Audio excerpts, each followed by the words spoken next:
Baik Bapak Ibu pendengar Klesi FM dimanapun Anda berada, saya kembali dalam program Kata KJ kerjasama Klesi FM dan Harian Singgala. Saya mau ke narasumber kita yang berkompeten.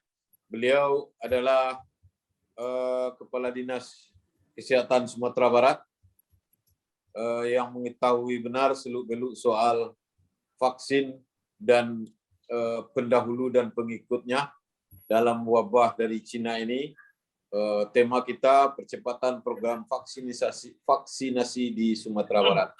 Tadi Pak Dev bilang, Pak Ari, apa yang beliau bilang, ada gap antara orang yang percaya dan tidak percaya. Jalan keluarnya mungkin beralih, ada bed atau kegiatan lain, karena masyarakat kita adalah komunal, mungkin tak seluruhnya mesti diberitahu, tetapi induk angkangnya kita beritahu, yang lain akan mengikuti. Nah, menurut Pak Kepala Dinas bagaimana? Silakan. Ya, Bang KJ, terima kasih Bang KJ. Jadi memang betul yang disampaikan oleh Pak Dev itu Bang KJ. Masyarakat kita kan masyarakat yang cara berpikirnya berbeda ya. Dia tidak mau ikut-ikut saja dan tidak mau tiba-tiba menolak saja. Jadi memang butuh meyakinkan masyarakat kita tentang pentingnya dan perlunya vaksinasi. Kemudian orang awak memang tipenya tidak bisa diancam, ditekan-tekan seperti masyarakat lain.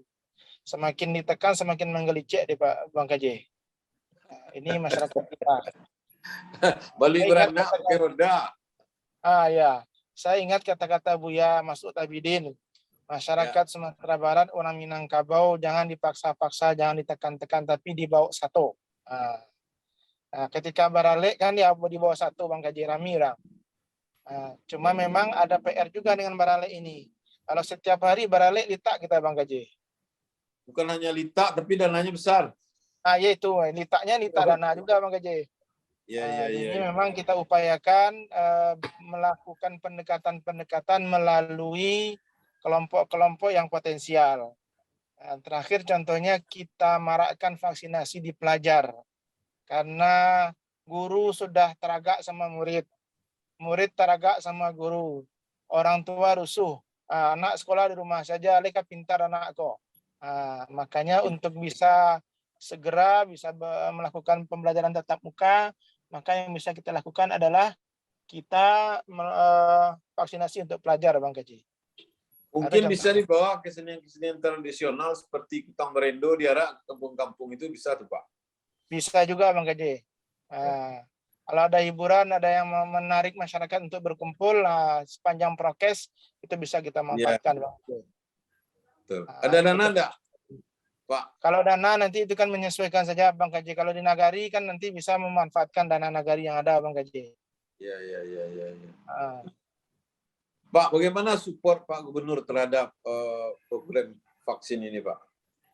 Luar biasa juga support beliau. Dia sering nanya itu gimana vaksin cukup, gimana kabupaten kota. Ada dievaluasi. Ingatkan terus, buat kegiatan supaya banyak vaksin. Begitu Bang KJ, Gubernur. Kita udah berapa persen, Pak? Sekarang kita sudah di angka 24%. Oh, udah naik dikit ya. Namun ada beberapa daerah yang belum bisa memasukkan data karena ini terkait jaringan Bang KJ. Contoh Mentawai. Mentawai itu di pelosok-pelosok mana ada jaringan. Sehingga ada tertunda lah mengentry data ke aplikasi Bang KJ. Mudah-mudahan kalau Mentawai ini masuk semua, bisa juga menambah cakupan kita di Sumatera Barat Bang KJ. Target kita tuntas kapan Pak? Atau enggak tuntas biarlah 80% saja misalnya? 70% Target tuntas itu 4,4 juta dari penduduk Sumatera Barat, Bang KJ. Berapa tahun tuh, Pak? Harusnya di tahun 2021 ini tuntas, Bang KJ. Maka tadi kalau ingin tuntas di 2021 targetnya 50.000 sehari, Bang KJ. Ada urusan dengan laboratorium enggak, Pak? Urusan merusak swab kita ini kan ke laboratorium. Kemarin kan ada sedikit pergeseran, bersinggungan dengan Pemprov Sumbar. Dan enggak pengaruh itu juga di bidang bukan vaksin tetapi di tracking swab? Sebenarnya terkait dengan masalah labor unan itu tidak ada kaitan langsung dengan swab kita Bang KJ. Surat kita itu karena memang sekarang kalau kita cari, kita tanya ke Pak Yasril, contohnya Bang Gaji, masyarakat kata Bang Gaji tadi, kalau damam sekete biarlah kita antap-antap saja di rumah. Kita minum obat. Nah, sepanjang dia cegah aman, gitu Bang Gaji. Nah, seperti itu. Nggak mau disuap dia nanti dikatakan positif. Kalau datang positif disuruh pula isolasi di OMTC kata Pak Yasril. Nggak mau orang Bang Gaji. Betul. Saya mendengar banyak sekali hal semacam itu. Nggak mau ke rumah sakit. Ini kan soal literasi, Pak. Kalau literasi tentu bukan tugas dinas kesehatan saja soal literasi, karena tentang ilmu ya. Nah, kira-kira ada rancangan besar nggak dari gubernur bagaimana meningkatkan literasi tentang dunia kesehatan bagi rakyat Sumatera Barat? Ya, jadi dengan bincang-bincang kita itu sebenarnya kalau bicara COVID kan kita punya Satgas, Bang Gaji. Nah, Pak Gubernur memang berupaya terus mengaktifkan Satgas. Cuma memang kita akui juga Satgas itu kan terdiri dari berbagai komponen, elemen ya Bang Gaji ya. Yang kondisinya tidak sama dengan kita di orang kesehatan. Karena kita kesehatan harus on terus Bang Gaji.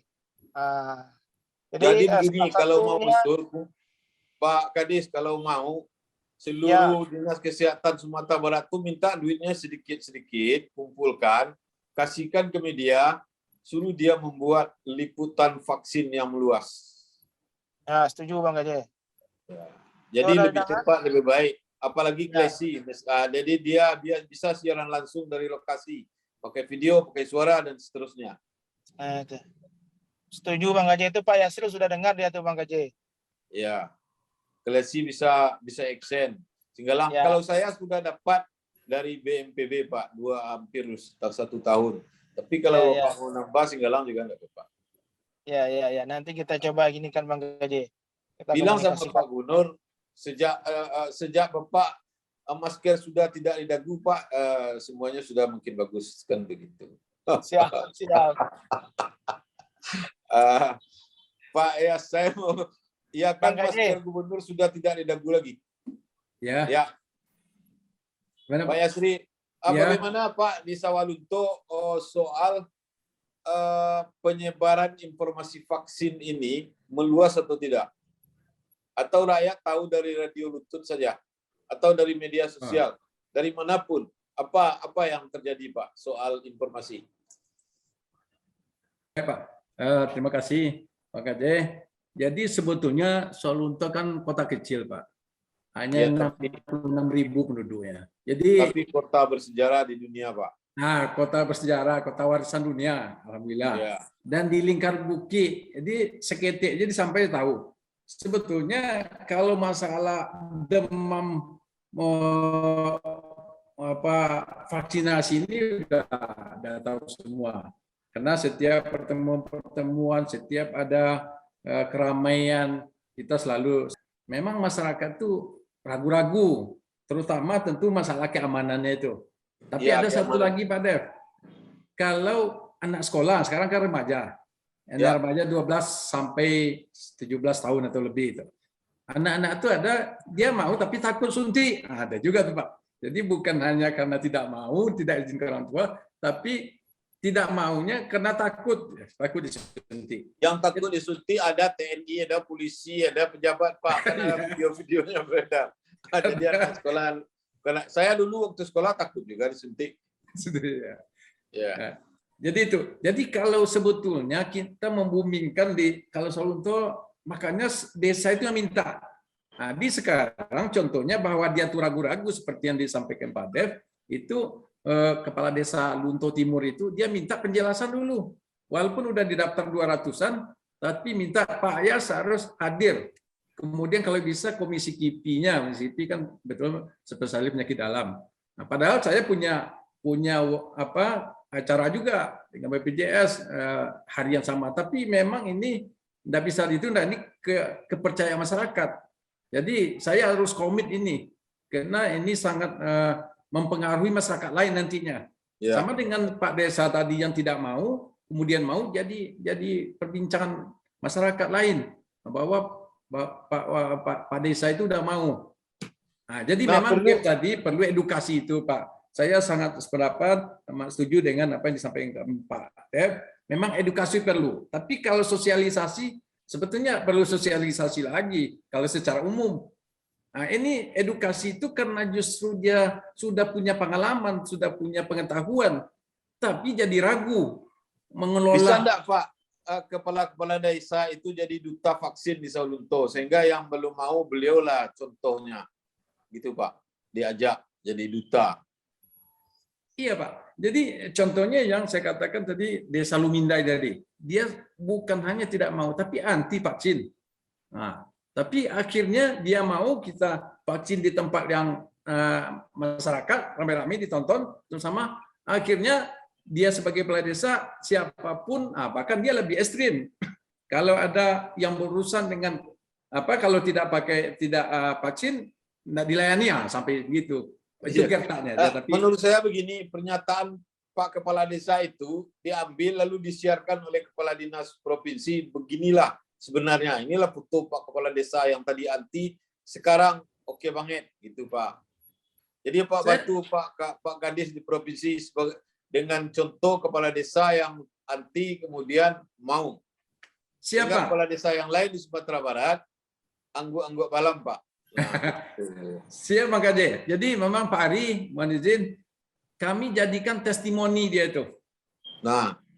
Memang kami jual untuk Saulunto aja, kami jual. Ini Pak Desa yang anti, bukan tidak mau. Anti, dia melarang. Nah, sekarang jual ke Kadis Pak.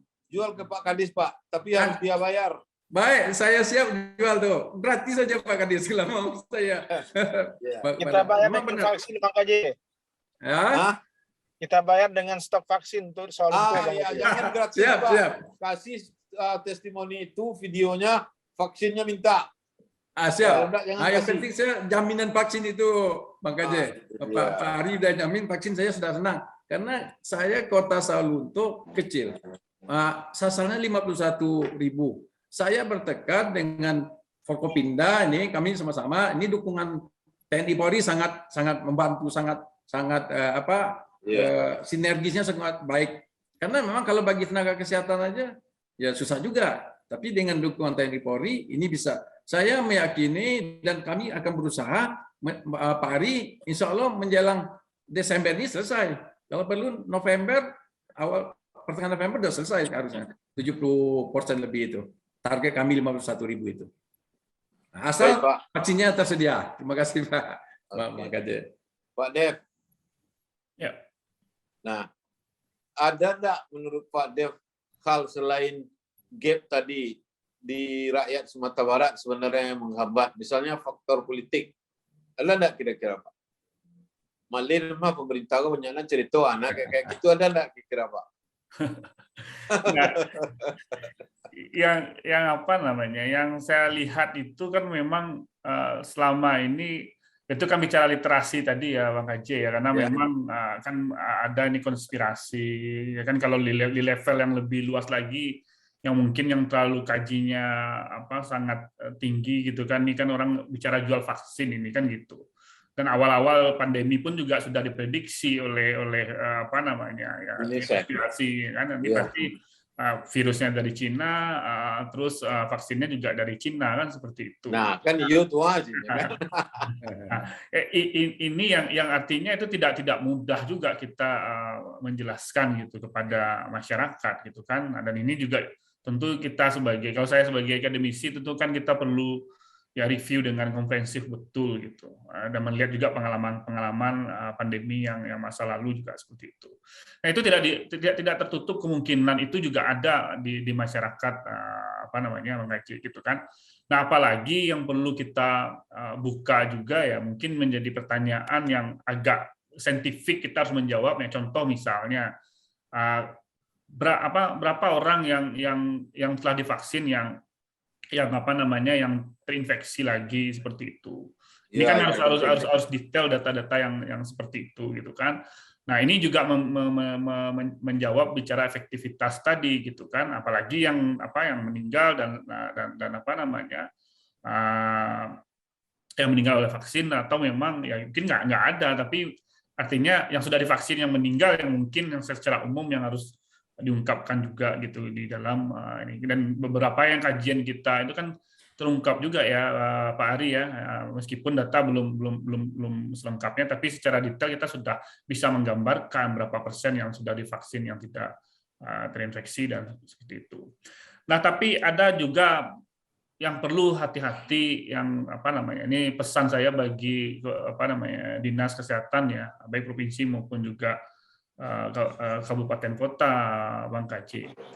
Saya merujuk saja apa yang tadi Pak Ari sampaikan, artinya yang Pak Saril sampaikan. Jadi orang kan malas untuk swab gitu, atau mentes itu kan malas itu.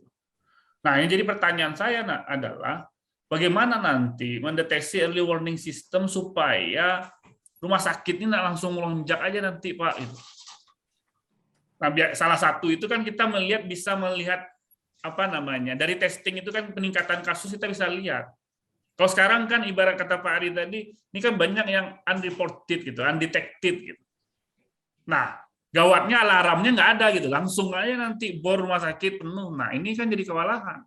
Nah, ini yang harus kepala dinas harus berpikir mencari indikator lain untuk supaya mengantisipasi itu dan terus dievaluasi. Karena ini jujur saja nih Bang Haji, nggak usah jauh-jauh kata Pak Ari tadi. Di kampus saya aja ada yang positif, mungkin nggak lapor dia. Ini WA aja Pak Dev, saya rapid test aja Pak Dev, tapi alhamdulillah ini 2 minggu belum masuk juga kan. Ada rapid test aja dua kali gitu. Nggak usah lah jauh-jauh gitu. Ini di kampus saya aja ada ya ini. Nah, saya memaklumi dia takutnya juga sekeluarga di positif Pak Ari, sekeluarga. Nah ini contoh aja misalnya, ini nggak mau orang pertama takut isolasi, nanti stres malah ibunya juga komorbid juga, tapi alhamdulillah udah mau tes kedua dia, mudah-mudahan negatif lah dalam minggu ini seperti itu. Nah ini contoh karena memang salah satu itu yang nanti ya ini juga menjadi evaluasi kita apakah melandai dalam hal ini benar-benar virulensi virusnya yang menurun atau memang kita mendeteksi tadi yang unreported tadi. Nah, ini harus diantisipasi. Nah, kita kan saya berharap kepala dinas tentu BOR ini harus dievaluasi secara berkala betul gitu. Jangan nanti terkaget-kaget nanti lonjakan, nanti Pak Ari lagi yang pusing nyari oksigen, yang meskipun itu bukan Pak Ari tanggung jawab mencari oksigen gitu. Pak Ari ini janggutnya udah tercukur lagi karena pekerjaan yang berat. Saya ingin dengar suaranya, tapi setelah pesan-pesan berikut ini.